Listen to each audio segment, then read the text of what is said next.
El tema es la importancia de la nutrición en los primeros 1000 días de vida. Mi nombre es Dr. Marcos Rivera Mesa, soy médico pediatra. Laboro en 2 centros de mi país, Nicaragua. El Hospital Berta Calderón Roque, que es la maternidad más grande que existe, no tiene las características de un hospital de tercer nivel porque no tenemos los recursos suficientes, pero es el hospital más grande y es donde prácticamente manejamos todos los casos de mayor complejidad, que es la vía institucional. Y otra institución que está adscrita al Seguro Social que se llama Submédico. Entonces, como todo tercermundista y país subdesarrollado, pues nos vemos en la obligación, ¿verdad?, de trabajar en 2 áreas para tratar de, pues, ustedes saben, sufragar los gastos económicos, pues, como tal. Bien, uno de los grandes objetivos de este tema es, más que dar una conferencia, es tratar de que ustedes sientan alguna motivación de investigar un poco más sobre este tema, porque es un tema tan amplísimo, al igual que todos los temas que existen en medicina. Entonces, es un tema que va a abordar varios aspectos. He querido que sea una charla corta porque queremos que sea una participación activa como tal. Bien. A manera de introducción, podemos observar que la educación nutricional, pues, es una de las soluciones importantes que se ha propuesto para mejorar la nutrición en los primeros 1000 días de vida. Y es considerada disponible, accesible, eficaz y rentable. Esta se aplica a la promoción de prácticas alimentarias adecuadas para la madre durante el embarazo y la lactancia para asegurar que la madre obtenga todos los nutrientes necesarios. También, ¿verdad?, la educación nutricional nos sirve para promocionar la lactancia materna exclusiva durante los primeros 6 meses de vida del bebé y promover una alimentación complementaria adecuada a partir de los 6 meses hasta los 2 años de edad. Entonces, interesantemente, ¿verdad?, nosotros debemos de preguntarnos un poco o saber que los genes, tanto del padre como de la madre, no son los únicos que determinan la salud del bebé. Muchas veces decimos, es que mi papá o mi abuelita es hipertensa y yo soy hipertenso. Claro, es importante. Sin embargo, no siempre tiene que ser así, ¿verdad? Entonces, no siempre los genes del papá y de la mamá pues tienen que influir directamente en la salud del bebé y viceversa. Por otro lado, para una madre puede ser muy fácil que su bebé tenga un buen comienzo en la vida, pues promocionando la lactancia materna tempranamente o nutriéndose adecuadamente. La alimentación influye en el bebé mucho más de lo que nosotros pensamos, pues muchas veces dejamos este acápite muy por fuera y prácticamente en países muy subdesarrollados, ¿verdad?, esto como que ha sido, ¿verdad?, se ha desestimado un poco. Entonces la alimentación como que no se le da tanta prioridad al niño. Y el exceso de nutrientes no ayuda a que el bebé crezca sano. O sea, con el algoritmo que más no siempre es mejor, ¿verdad? O sea que no es porque le demos muchos nutrientes, nuestro paciente o nuestro bebé va a estar mejor. Los objetivos de esta conferencia es reforzar el concepto de ventana de oportunidad en los primeros 1000 días. O sea, si nosotros tenemos estos primeros 1000 días, es una ventana de oportunidad que podemos incidir perfectamente y que podemos inclusive mejorar o pronosticar una salud muy buena en nuestros pacientes. La importancia de la nutrición en 4 aspectos. 1, el crecimiento físico, que es lo más evidente. Nosotros cuando vemos a nuestros pacientes vemos que van creciendo y esto es lo más evidente que estamos viendo en el aspecto nutricional, pero no lo más importante. 2, destacar importancia en el desarrollo cognitivo. Esto es lo más fascinante porque a medida que el paciente crece, ¿verdad?, y el paciente empieza a desarrollar, o nuestro bebé empieza a desarrollar inteligencia, pues Esto es lo que nos crea más fascinante. Lo más complejo, la maduración inmunológica y, como decía anteriormente, lo más reciente, la programación metabólica, que es uno de los puntos donde vamos a tocar el día de hoy. En primer lugar, ¿qué es el concepto de 1000 días? Entonces, una vez que hemos definido este concepto, vamos a asociarlo a 1000 días y el crecimiento físico, 1000 días y el desarrollo cognitivo, 1000 días y la programación metabólica, la importancia de esta nutrición en estos 1000 días y la adecuada nutrición con 7 momentos clave en estos 1000 días. Pregunto, ¿en algún momento alguien ha oído hablar, lo ha leído, lo ha escuchado, lo ha estudiado o saben realmente qué son los 1000 días prácticamente? Damos unos segundos para que nos escriban sí, no. A ver.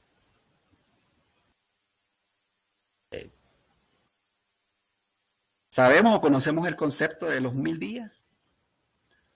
Nos dice Dulce que sí. ¿Alguien más? ¿Es hasta ahorita o no? Bien. Andrés nos dice que no, pues no lo había escuchado. Y eso creo que es lo más importante ahorita, ¿verdad? Tratar de saber qué es lo que está pasando, qué es el concepto de 1000 días. Yoconda, pues de Ecuador, nos dice que sí. Entonces, el concepto de 1000 días es una clave importante. Pero, ¿qué son los 1000 días? O sea, ¿qué creemos 1000 días de cuándo? ¿De partir de dónde? ¿Para dónde? Porque a partir de este concepto es que nosotros vamos a hacer intervenciones precisas. Entonces, porque si tenemos claro el concepto de los 1000 días, entonces vamos a tener claro qué es lo que vamos a hacer en cada uno de los momentos.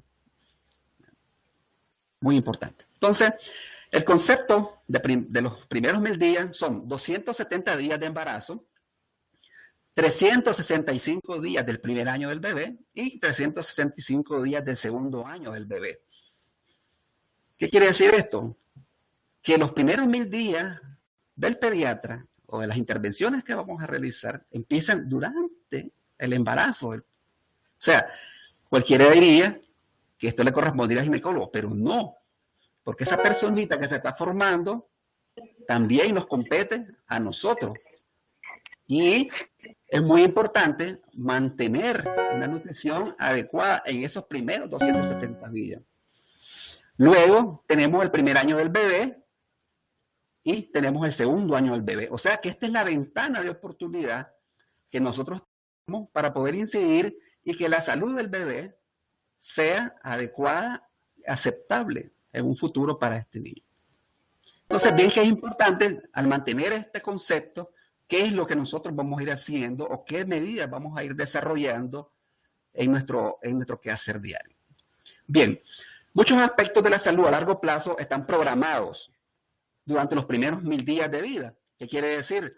Que si nosotros, cualquier evento que nosotros podamos realizar va a influir directamente en la salud a largo plazo de este niño.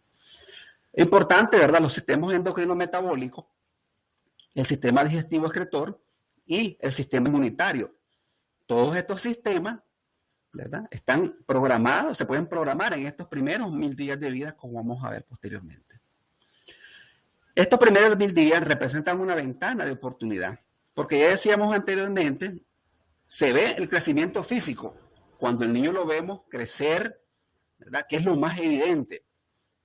Lo más fascinante, el desarrollo cognitivo, cuando vemos que nuestro paciente empieza a hablar, empieza a moverse, empieza a reconocer, empieza a tocar, empieza a tener relación social con nosotros. Maduración inmunológica, ¿verdad? Fascinante. Y sobre todo la programación metabólica, que es lo más reciente, lo que se ha estado hablando un poco, y lo que estuvimos en la charla de la doctora Ábalos, ¿verdad?, nuestra neonatóloga, pues hablaba un poco del crecimiento intrauterino retardado y la teoría de Barker, que vamos a verla un poquito posteriormente. Entonces, bien, los primeros 1000 días, ¿qué es lo más evidente? En estos primeros 1000 días, ya decíamos, lo más evidente es el periodo con mayor crecimiento de la vida. De una célula se pasa a 500 millones de células. En el primer año de vida, el peso se triplica y la talla aumenta en un 50%. Como todos vemos, es clave una buena nutrición durante el embarazo y la primera infancia para optimizar el crecimiento prenatal y el crecimiento temprano. Estamos hablando específicamente de crecimiento físico. Entonces, al nutrir bien a una mujer y al nutrir bien a nuestro bebé, entonces vamos a tener un crecimiento óptimo, ¿verdad? Prenatalmente y tempranamente como tal. Esto nos arroja, ¿verdad?, que la nutrición durante el embarazo, desde el punto de vista nutricional, contribuiría directamente a la salud futura del bebé, reduciendo el riesgo de padecer enfermedades crónicas en la adultez. O sea que nosotros, al nutrir a nuestra mujer embarazada adecuadamente, podemos ir reduciendo este riesgo, reducir el riesgo de padecer enfermedades crónicas. The meeting is locked. No other attendees may join. Son muchos los aspectos que pueden influir sobre el desarrollo del bebé. En este caso, por ejemplo, los niveles inadecuados de hierro en la madre, de zinc, de calcio, ácido fólico, sobre todo en su relación con las enfermedades, con malformaciones congénitas, vitaminas A, D, el yodo, por ejemplo, que son micronutrientes que van a tener aspectos muy fundamentales en la nutrición del cerebro de nuestros futuros niños. Algunas condiciones serias como el aumento de la presión arterial y la glucemia elevada durante el embarazo debemos evitarla, porque esto también influye directamente en nuestros pacientes. Y sobre todo, tener estilos de vida saludables en nuestros pacientes. Abandonar el tabaquismo, que condiciona enfermedad, pero también condiciona partos prematuros, el alcohol tóxico y un peso saludable. Ya todos sabemos que las madres obesas y las madres desnutridas van a tener bebés con algún grado de morbilidad, ¿verdad? Entonces necesitamos mantener un peso saludable. El principal mensaje para la mujer es que debe prepararse para concebir. La mujer que está en periodo fértil debe estar preparada con todos estos aspectos para tener un bebé saludable, ¿verdad?, sano, y evitar enfermedades futuras en el adulto. Bien.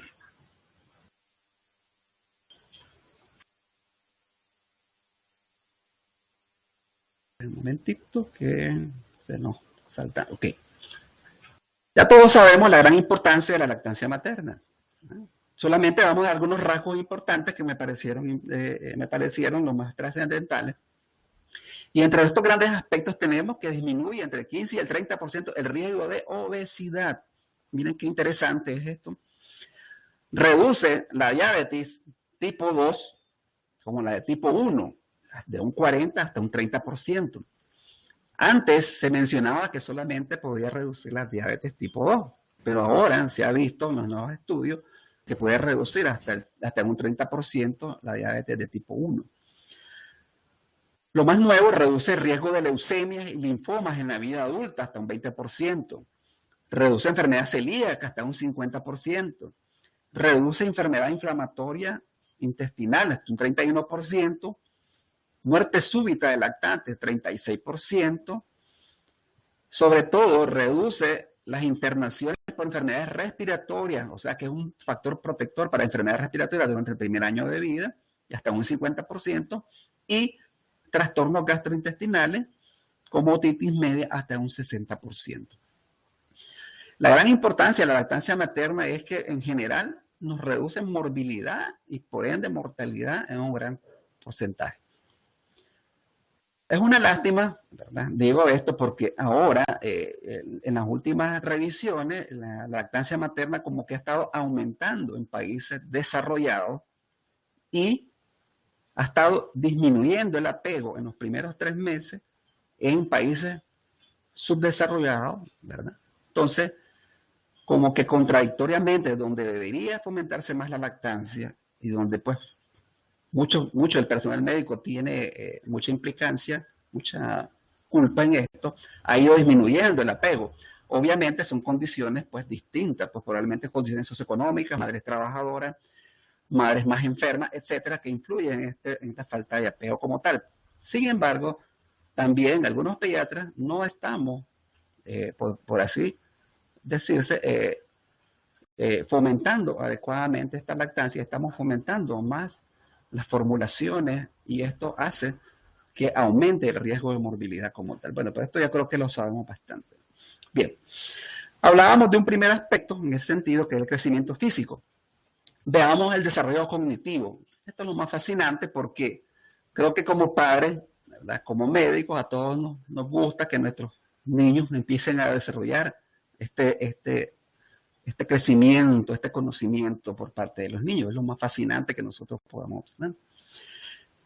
¿Qué podemos decir en este aspecto? Pues se desarrolla el 80% de las capacidades cognitivas adultos. O sea, que en estos primeros 1000 días, el niño que desarrolla toda esta capacidad es el 80% que somos cuando somos adultos. Quiere decir que sí, mucho va a depender de que en estos primeros 1000 días seamos unas personas, o sean unas personas inteligentes y capaces en un futuro, porque el 80% lo tenemos en nuestras manos. En los primeros 2 años de vida se triplica el tamaño del cerebro del recién nacido. Ya sabemos que hasta los 5 años todavía ese cerebro va creciendo. Se aprenden hasta 600 palabras gracias a la continua formación de interconexiones neuronales. Y, muy importante, como decíamos anteriormente, es clave una buena nutrición durante el embarazo y la primera infancia para alcanzar este mayor potencial.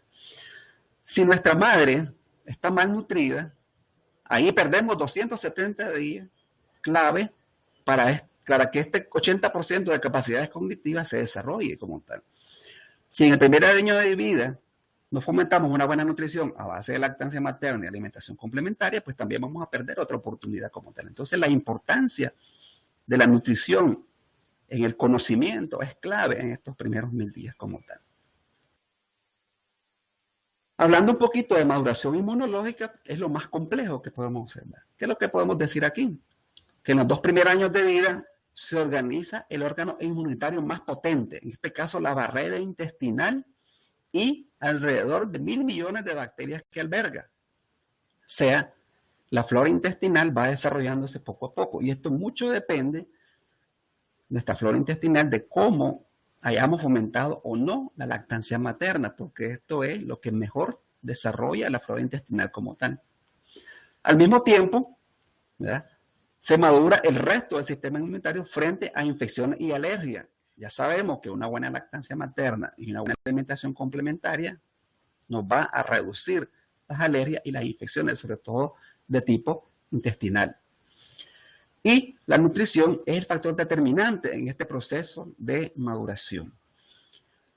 De hecho, sea de paso, la maduración inmunológica, ¿verdad?, también tiene un poco de relación con la maduración cognitiva o con el conocimiento. ¿Por qué?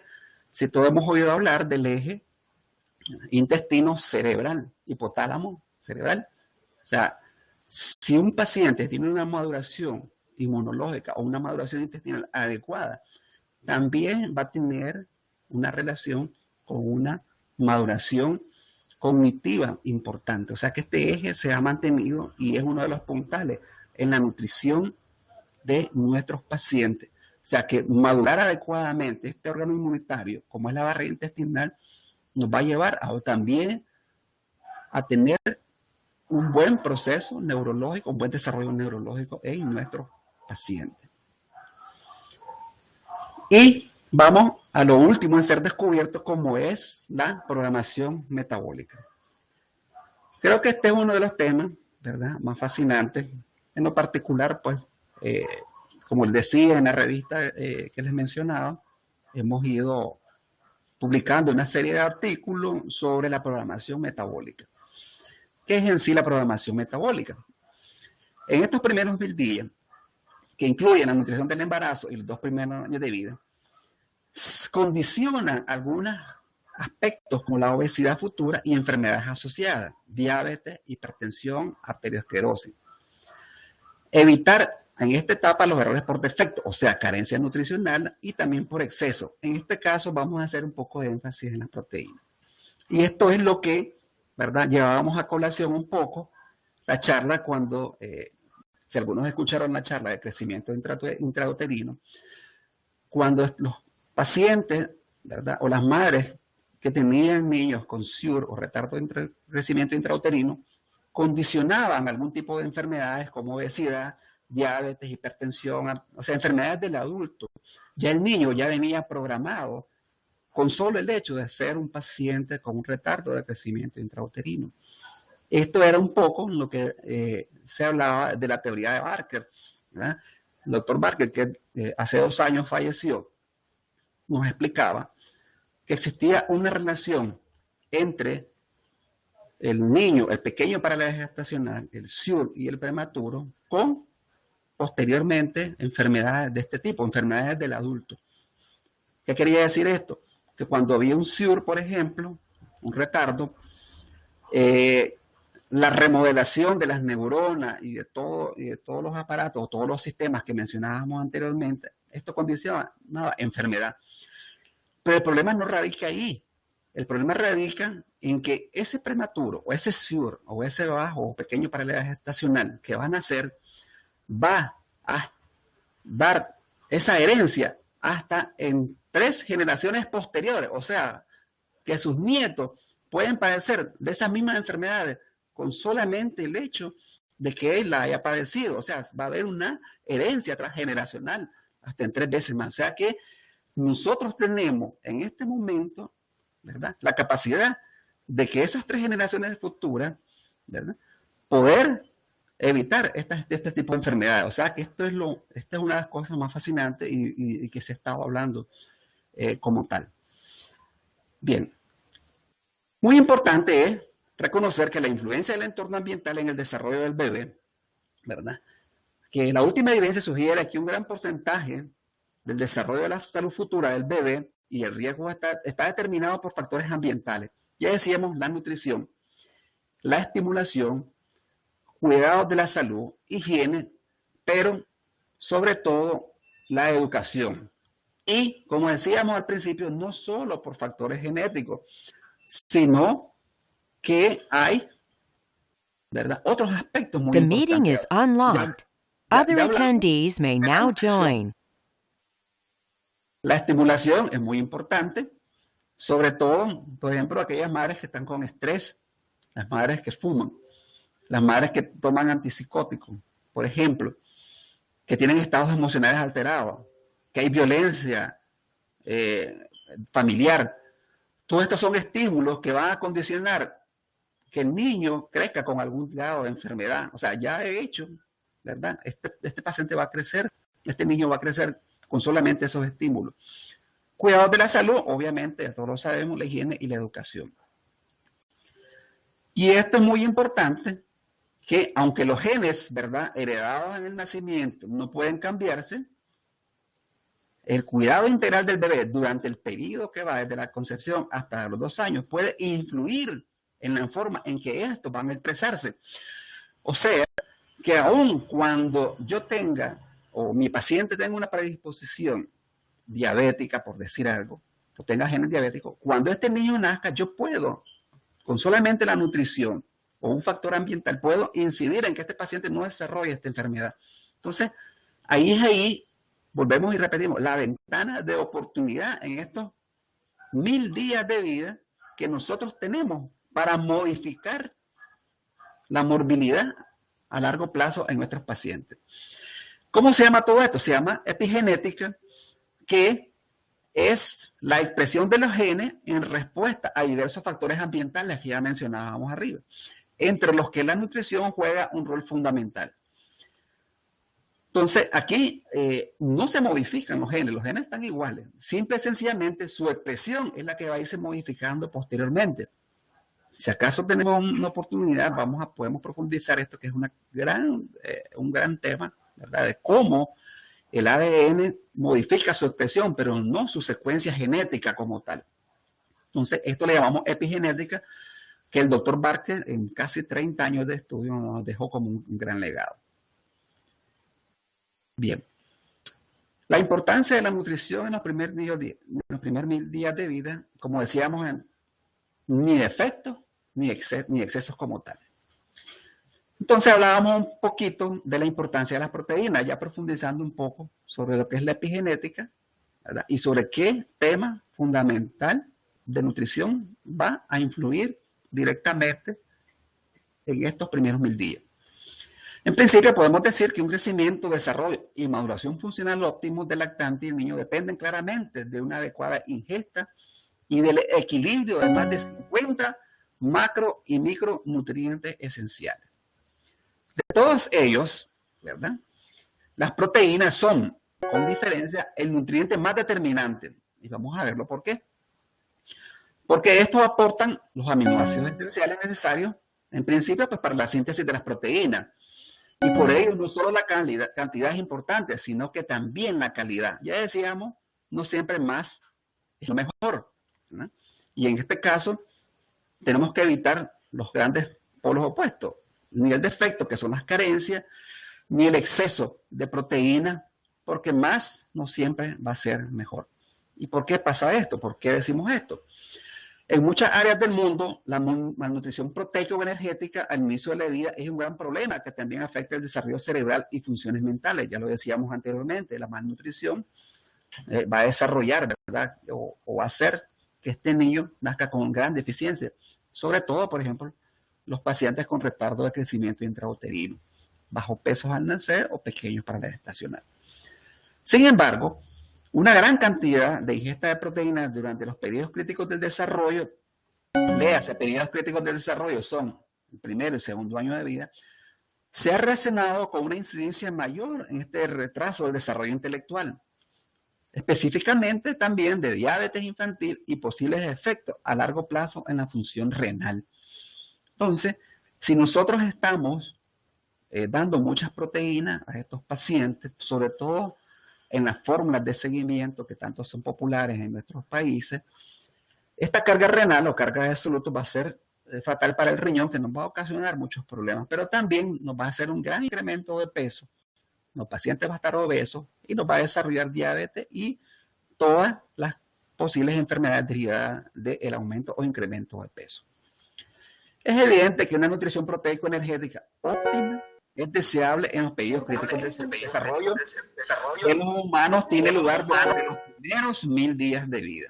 Entonces, vamos haciendo énfasis, ¿verdad? Vamos hablando de lo más general a lo más específico, y en este caso pues estamos hablando de las proteínas fundamentalmente y la gran importancia que tienen.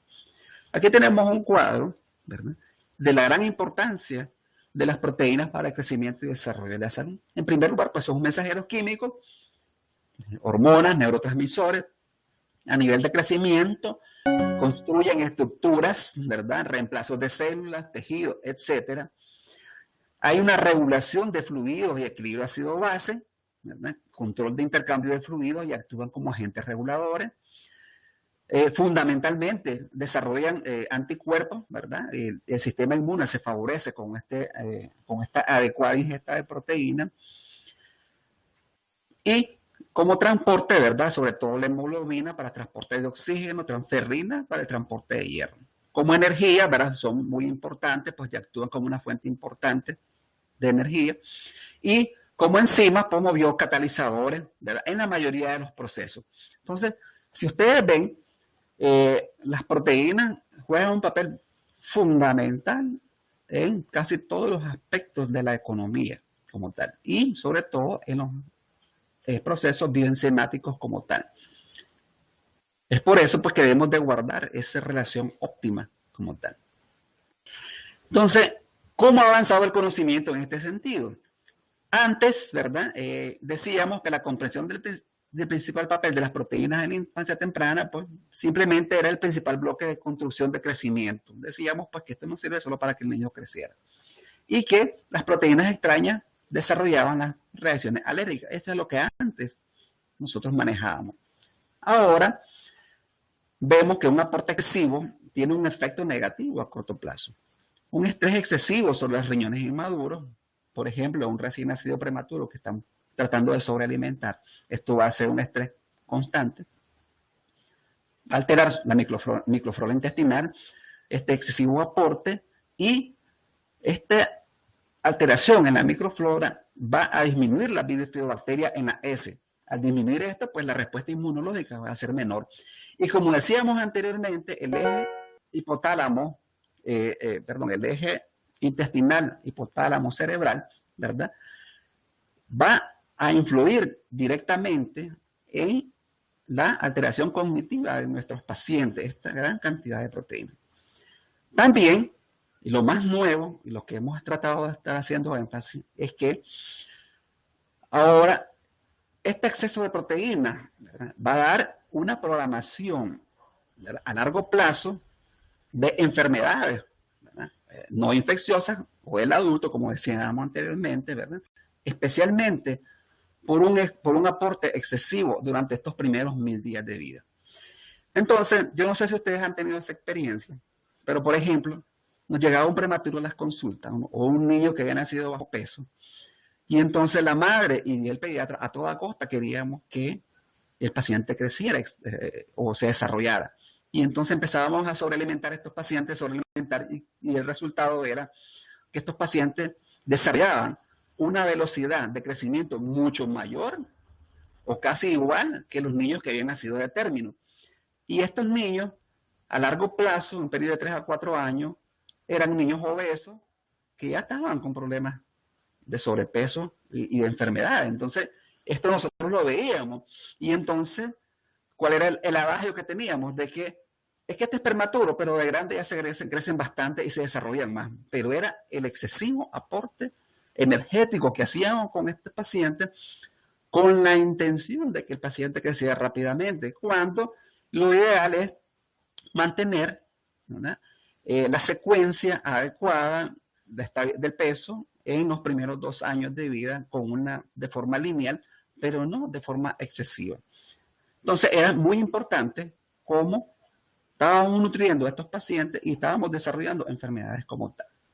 Bien, ¿qué observábamos en esta gráfica de algunos estudios un poco ya antiguos, pero que sí mantienen su vigencia? Que la ingesta de proteínas se había convertido en algo habitual. Entonces, por ejemplo, ustedes ven en Alemania cómo, ¿verdad?, se observaba en la primera gráfico cómo la ingesta de proteínas iba aumentando progresivamente según la edad gestacional del paciente. Y en Francia sucedía lo mismo. O sea, son estudios que, como que era la norma o lo habitual de que estuviéramos dando una gran cantidad de proteínas a los pacientes, y esto se consideraba normal porque directamente no conocíamos de los aspectos que hemos estado mencionando. The meeting is locked. No other attendees may join. ¿Qué pasaba o qué pasa, ¿verdad?, a corto plazo con esta ingesta excesiva de proteína? El aporte excesivo de proteína, ¿verdad?, hace un estrés importante en los riñones aún inmaduros. ¿Por qué? Porque el organismo utiliza estos aminoácidos que necesita y el exceso permanece en el torrente sanguíneo. Este exceso de aminoácidos se metaboliza en urea para ser excretado, obviamente, por los riñones. Y antes tener esta cantidad de urea, ¿verdad?, es un trabajo extra para estos riñones inmaduros. Esto ocasionaba un mayor riesgo de deshidratación, por ejemplo, cuando el niño tenía una diarrea. Entonces, esta carga de solutos importante dañaba el riñón inmaduro de estos pacientes como tal. Un aporte adecuado, ¿verdad?, la mayoría de los aminoácidos se utilizan. Sin embargo, ¿verdad?, no hay prácticamente exceso de aminoácidos que se metabolicen en urea para ser excretados. ¿Por qué? Porque al ser utilizados todos estos aminoácidos, pues prácticamente hay un buen ahorro y una buena metabolización de estos mismos. Y por consiguiente, no hay un trabajo excesivo para estos riñones inmaduros como tal. Esto es a corto plazo. A largo plazo, que es lo que observábamos, que de acuerdo con la hipótesis del aporte excesivo de proteína, o sea, lo que mencionaba la teoría de Barker, en la infancia temprana programa, en este caso, una tendencia hacia una ganancia de peso temprana y la formación de células grasas, o sea, una actividad adipogénica. Este aporte excesivo de proteínas en la infancia temprana aumenta los aminoácidos, ¿verdad?, estamos hablando a largo plazo, que liberan la insulina. Esta insulina aumenta el IGF-1, que es el factor de crecimiento insulínico, que este factor de crecimiento insulínico aumenta, hace una ganancia de peso o una actividad adipogénica como tal, y por consiguiente nuestro paciente va a estar obeso o en sobrepeso, y esta obesidad o sobrepeso va a condicionar enfermedad metabólica y programación metabólica para enfermedades, como decíamos anteriormente, diabetes tipo 1 o 2, aterosclerosis, hipertensión, y por ahí se menciona cáncer, ¿verdad? Ya estos pacientes ya se menciona de que esta cantidad de proteína o esta programación metabólica puede producir cáncer y enfermedades cardíacas como tal. Bien. El proyecto europeo de obesidad, en una gran publicación que hizo el doctor Collector con el American Journal of Clinical Nutrition, observamos cómo una gran cantidad de recién nacidos, ¿verdad? Se dividieron entre grupos con un estudio doble ciego aleatorizado. Este estudio, ¿verdad? Hizo pacientes alimentados solamente con lactancia materna, una leche infantil con un contenido proteico bajo y una leche o una fórmula con contenido proteico alto. Le hace proteico bajo 1.8 gramos por cada 100 kilocalorías y un contenido proteico alto mayor de 3 gramos. ¿Qué pasa? Los pacientes, ¿verdad?, que tenían mayor contenido proteico, que es la línea lila que se observa ahí, que tiene unos asteriscos, se observa que a largo plazo, después de los 6 meses, prácticamente tienden a tener una gran obesidad o sobrepeso. Cuando comparamos las fórmulas con de baja contenido proteico, los resultados pueden ser un poco similares a la lactancia materna como tal. Entonces, ya sabemos que el patrón de Gore es la lactancia materna. Sin embargo, aquellos niños que no tenían lactancia materna y tenían fórmulas con proteína baja, 1.8 por cada 100 kilocalorías, tenían un patrón similar de crecimiento a los niños que estaban alimentados. O sea, ¿qué es lo que nos indica esto? Que este estudio, que los niños que tienen, son alimentados con altas cantidades o altas concentraciones de proteínas en la fórmula, tienden a tener sobrepeso, obesidad y por ende, ¿verdad?, enfermedades futuras. Una ingesta proteica más elevada contribuye pues, a una ganancia de peso en la vida. Ya señalamos este otro estudio del doctor Coletco, ¿verdad?, que observamos como la barra naranja, la que está en medio o roja, se observa como la alta cantidad de proteína condiciona a los 2 años de edad en una puntuación Z mayor ganancia de peso para la altura. Y cuando comparamos el índice de masa corporal, igual manera, ¿verdad? A los 2 años de edad hay un gran incremento en el grupo de alta ingesta de proteína como tal. Esta ingesta de proteína elevada aumenta la masa corporal grasa a los 6 meses, ¿verdad? Entonces observamos pues también cómo, ¿verdad? Se observan importantes diferencias relacionándolos con la lactancia materna. O sea que la ingesta de proteína elevada también va a condicionar, ¿verdad?, en estos resultados. En otro estudio de Escribano y colaboradores en el 2012, más reciente, observamos cómo tienen similitud con el estudio que se había presentado anteriormente. Este alto contenido proteico en la infancia, pues obviamente aumenta el índice de masa corporal, ¿verdad?, y por ende el riesgo de obesidad. El índice de masa corporal, pues 0.5, ¿verdad?, más, y el riesgo de obesidad hasta 2.5 más veces que en los grupos de baja ingesta de proteína o que están siendo alimentados al pecho materno. La cantidad y calidad de las proteínas, pues en la leche materna influye a corto y a largo plazo. Hablábamos de calidad de proteína. Entonces, evidentemente, ¿verdad?, la lactancia materna proporciona una proteína de muy buena calidad. Hay un adecuado crecimiento y desarrollo, un programa metabólico muy adecuado, un programa del sistema metabólico. El perfil de aminoácidos coincide con las necesidades del niño y el sistema metabólico se mantiene saludable a largo plazo. El sistema inmunitario, ¿verdad?, se mantiene estable. ¿Por qué? Porque las proteínas de la misma especie no tienen ninguna reacción adversa en este sistema inmunitario, porque son proteínas de la misma especie, la lactancia materna, pues. Y una cantidad baja de proteínas tiene un tapón, ¿verdad?, que favorece una flora intestinal predominantemente en bacterias, en bifidobacterias, que ya volvemos a repetir, maduración intestinal, es hipotálamo cerebral, y esto condiciona mejor desarrollo cognitivo en nuestros pacientes. Son digeribles, ¿verdad?, porque tienen una influencia muy positiva, y también esta baja cantidad de proteínas presentes en la lactancia materna minimiza el efecto de los aminoácidos metabolizados en urea, reduciendo pues prácticamente el estrés de estos riñones inmaduros como tal. Ya sabemos, ¿verdad?, que la leche de vaca, que es muy diferente, pues la gran relación que existe en el contenido de proteína, ¿verdad?, ya todos lo conocemos, 3 veces mucho más que la lactancia materna como tal, y esta proteína pues va a tener los efectos deleterios que señalábamos anteriormente como tal. Igual la relación de los aminoácidos, ¿verdad?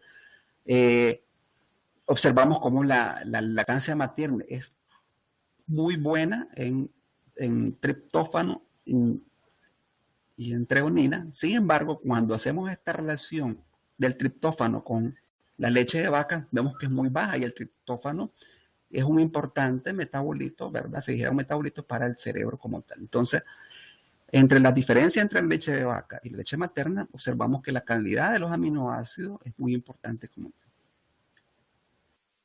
Bien, hasta aquí hemos observado cómo esta importancia de la nutrición en estos primeros días va a tener un gran efecto en nuestros pacientes. Enfermedad metabólica y la programación a base de la alta ingesta o no de proteína. Entonces, en estos primeros días tenemos 7 momentos clave. El crecimiento somático. Este niño tiene que crecer adecuadamente, como ya lo habíamos dicho. Tiene que tener un desarrollo cerebral con conexiones neuronales adecuadas. Esto condiciona un adecuado desarrollo psicomotor, que le ayude a aprender a hablar, que colonice adecuadamente el intestino por gérmenes, sobre todo por las bifidobacterias, y que todo esto va a conllevar a una buena programación metabólica hacia la vida adulta. Esta programación metabólica, ya señalábamos anteriormente, que aunque nuestros genes estén condicionados para ciertas enfermedades, nosotros con solamente nutrir adecuadamente a este paciente, podemos cortar o podemos definir mejor esa programación metabólica. Y ya sabemos que si el niño nace programado y no actuamos, 3 generaciones posteriores van a heredar esa programación como tal. Entonces es muy importante que nosotros mantengamos esta adecuada nutrición. Y 2 mensajes muy claros. La lactancia materna es el mejor alimento en la primera infancia. Esto creo que todos estemos muy de acuerdo. Y no todas las lactancias artificiales son iguales, ¿verdad? Entonces yo creo que esto es muy importante porque si tenemos formulaciones, ¿verdad?, por alguna razón que nuestros pacientes no puedan ser amamantados, recordemos que en la lactancia artificial que vayamos a hacer, la concentración de proteína tiene que ser muy importante para el desarrollo y la programación de nuestros pacientes como tal. Este retrato, ¿verdad?, que está por ahí, creo que por Francia, creo que todos conocemos, son las nodrizas, ¿verdad? Ya tiene poquito, ya más de 2 siglos como tal. Y creo que todos conocemos las nodrizas, pues es una práctica muy popular. Imagínense que hasta hace unos 15 años en nuestro país, Nicaragua, se promulgaba este tipo de actividades. No sé cómo estaban por allá, por sus países como tal. Y pues ya sabemos que es una práctica que es inadecuada, ¿verdad? No sé, pues algunos piensan que todavía puede utilizarse, en otros no, pero pues yo pienso de que no es lo adecuado. Les agradezco pues su participación. Creo que hemos dejado un poco la duda, ¿verdad? Me fue grato pues compartir estos pocos de conocimiento, pues y estamos abiertos ahorita a cualquier duda, a cualquier inquietud. Gracias, y pues pueden consultar en el chat, ¿verdad? O alguien que desea pedir la palabra, pues vamos a abrir su micrófono como tal. ¿Podemos empezar? ¿Alguien que solicite la palabra por por el chat o alguna duda que tengan o que nos puedan escribir como tal.